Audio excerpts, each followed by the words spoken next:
Après mon apprentissage que j'ai fait en 94, j'ai fait à peu près 7 ans dans tout ce qui est gastronomie, cuisine traditionnelle, en tant que cuisinier, second, chef de cuisine.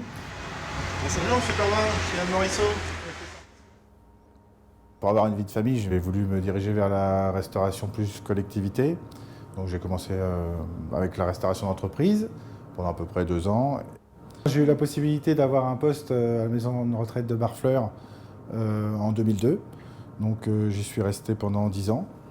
J'étais 2 ans en congé parental. Pendant cette période-là, j'ai fait un petit point sur ma vie professionnelle et j'ai voulu m'orienter un petit peu du côté de la formation professionnelle parce que je faisais jury d'examen à l'AFPA de Cherbourg et j'aimais bien un petit peu l'approche que les formateurs avaient et je me suis dit pourquoi pas faire ça. Par rapport au petit matériel, parce que c'est du petit matériel, voilà.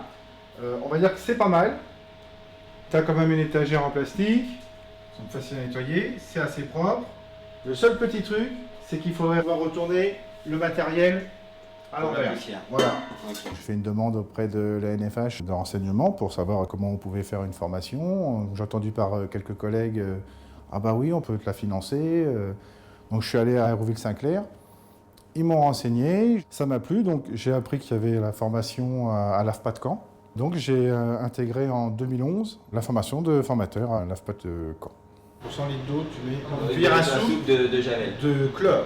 De chlore ou de javel. De javel dilué. Dilué, oui. D'accord. Et on rince.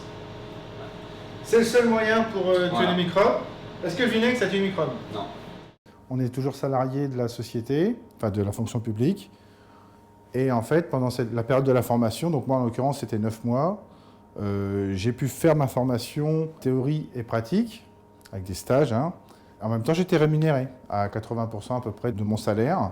Plus j'avais quelques avantages, les frais de nourriture qui étaient remboursés, également les frais de route, donc ce qui n'était pas négligeable. Le diplôme que j'ai obtenu, c'est un titre professionnel de formateur professionnel pour adultes, de niveau 3. En fait, c'est l'équivalent d'un BTS. Et je me suis dit, pourquoi pas me lancer dans l'auto-entreprise. C'était assez simple à mettre en place, rapide. Donc je me suis lancé à chercher plusieurs clients, plusieurs centres de formation. Donc je travaillais avec l'AFPA, le conseil régional de Normandie, hein, le CNFPT, un centre près de Craville, voilà, pour me lancer un petit peu. Pendant 10 ans, enfin plus de 10 ans, j'ai maîtrisé mon métier en tant qu'ouvrier. Et là, je reprenais un autre métier.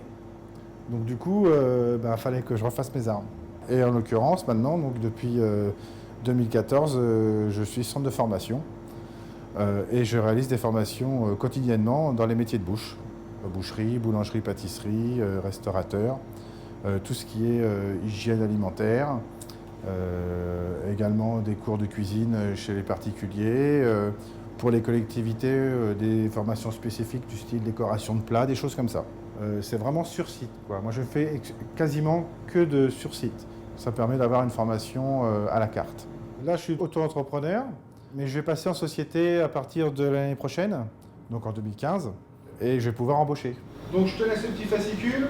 Donc ça, c'est des bonnes pratiques d'hygiène et de la sécurité alimentaire. Ça reprend un petit peu l'ensemble de ce qu'on a vu pendant les 2 jours. D'accord. Je te laisse une petite carte également. D'accord. N'hésite pas à m'appeler. D'accord. Tu as mon mail. Je m'engage à te rappeler au moins dans les 24 heures. Ok. Ça roule? Ça roule pour moi. Merci Benoît. Merci à vous. À très bientôt. À bientôt. Allez, au revoir.